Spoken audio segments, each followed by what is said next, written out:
उमा शंकर चंपा देवी DAV public school से मैं दीपेश कुमार आप सभी का 10वीं कक्षा में स्वागत करता हूं। आज हम लोग 10वीं कक्षा के पाठ लखनवी अंदाज को पढ़ेंगे, जिसके लेखक यशपाल जी हैं। यशपाल जी का जन्म 1903 में हुआ था और इनका देहांत 1976 ईस्वी में हुआ था। इनके जीवन परिचय के बारे में हम लोग जानेंगे कि यशपाल जी का जन्म 3 दिसंबर 1903 को फिरोजपुर छावनी में हुआ था। इनके पूर्वज कांगड़ा जिले के निवासी थे। इनकी आर्थिक स्थिति सामान्य थी। इनकी मां प्रेम देवी ने इन्हें आर्य समाज का तेजस्वी प्रचारक बनाने का उद्देश्य रखा था।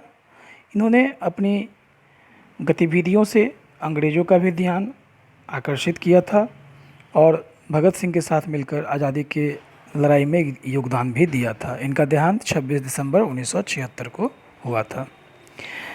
आज जो लखनवी अंदाज पाठ पढ़ेंगे, उस पाठ की रूपरेखा ये है कि लेखक ने सामंती वर्ग की बनावटी जीवन शैली पर कटाक्ष किया है, जो यथार्थ से परे एक बनावटी बड़े जीवन में जीने को विश्वास रखते हैं। एक वर्ग होता है जो सामान्य जनजीवन जीता है और एक होता है जो खास श्रेणी का सदस्य अपने आप को समझता है। दो प्रकार के वर्ग होते हैं, एक सामंती मानसिकता के साथ लोग जीता है और दूसरा सामान्य मानसिकता के साथ जीता है। तो इन्होंने दोनों वर्ग का उदाहरण प्रस्तुत करते हुए कटाक्ष किया है सामंती व्यवस्था पर। जो पाठ का संक्षेप में अगर हम देखा जाए तो इसमें देखने को मिलता है कि कोई नवाब एक हैं जो कि सिर्फ कहने को हैं, अब वो नवाब रह नहीं गए, लेकिन नवाबी अंदाज उनके ऊपर पूरा चढ़ा हुआ है। वो एकांत में रहने के लिए सेकेंड क्लास का टिकट ले लेते हैं और लेखक संजोग से सोचता है कि जब मैं यात्रा करूँगा तो अकेले रहूँ, ताकि मुझे लिखने में कहीं कोई दिक्कत नहीं हो और वो प्रकृति का अध्ययन भी कर सकें, प्रकृति का सौंदर्य जो है उसको भी वो देख सकें, उसका आनंद उठा सकें। जब वो लेखक डब्बे में जाते हैं तो नवाब साहब पहले से ही पालथी मारे बैठे होते हैं। उनके सामने कुछ खीरे भी होते हैं। नवाब साहब कुछ उत्साह नहीं दिखाते। लेखक को लगता है कि शायद उनके आने के पश्चात नवाब साहब की शांति में विघ्न पैदा हो गया है। जब बहुत देर हो जाती है और नवाब साहब को लगता है कि अब कैसे इस खीरे को खाया जाए, तो वो उन्होंने लेखक को बोला कि आप खीरा खाएंगे। लेखक ने शांति से विनम्रतापूर्वक उसे ठुकरा दिया। इस प्रकार से बात आगे बढ़ती है और दिखाया गया है इस पाठ में कि किस प्रकार से लेखक के सामने नवाब खीरा खाने की कोशिश करते हैं, लेकिन फिर वो सोचते हैं कि बहुत ही तुच्छ वस्तु है, इसे एक समान आदमी के सामने खाया जाए तो मेरे मर्यादा पे बट्टा लगेगा, मेरे सम्मान में बट्टा लगेगा, इसलिए वो खाते नहीं बल्कि वो सूंघ सूंघ कर और उसे फेंक देते हैं और डकार लेने की कोशिश करते हैं, डकारते हैं। तो लेखक सोच रहा होता है कि जिस प्रकार से ये नवाब बिना खाए हुए डकार सकता है, ठीक वैसे ही आजकल के जो लेखक होते हैं वो भी बिना किसी पात्र के, बिना किसी घटना के, बिना किसी उद्देश्य के कहानी लिख डालते हैं।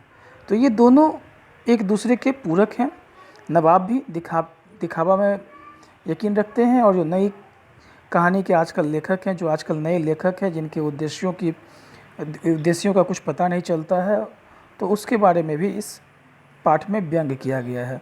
कुल मिला के आप देखेंगे तो जो आज के जिनकी आर्थिक स्थिति अच्छी होती है और जो पहले के सामंती व्यवस्था से जिनके पूर्वज जुड़ते चले आ रहे हैं, तो उनके ऊपर इस पाठ के माध्यम से व्यंग किया गया है। शब्दार्थ भी दिए हुए हैं बहुत प्रकार के। इसमें आपको उर्दू शब्द और फारसी शब्दों का सामना करना पड़ेगा, तो उस सब का यहाँ पे अर्थ भी दिया हुआ है। आप शब्दार्थ याद कर सकते हैं, इसे समझ सकते हैं। और जो प्रश्न उत्तर है यहाँ आप देख सकते हैं कि 4 प्रश्न दिया हुआ है। लेखक को नवाब साहब के किन हाव भाव से महसूस हुआ कि वे उनसे बातचीत करने के लिए तनिक भी उत्सुक नहीं हैं।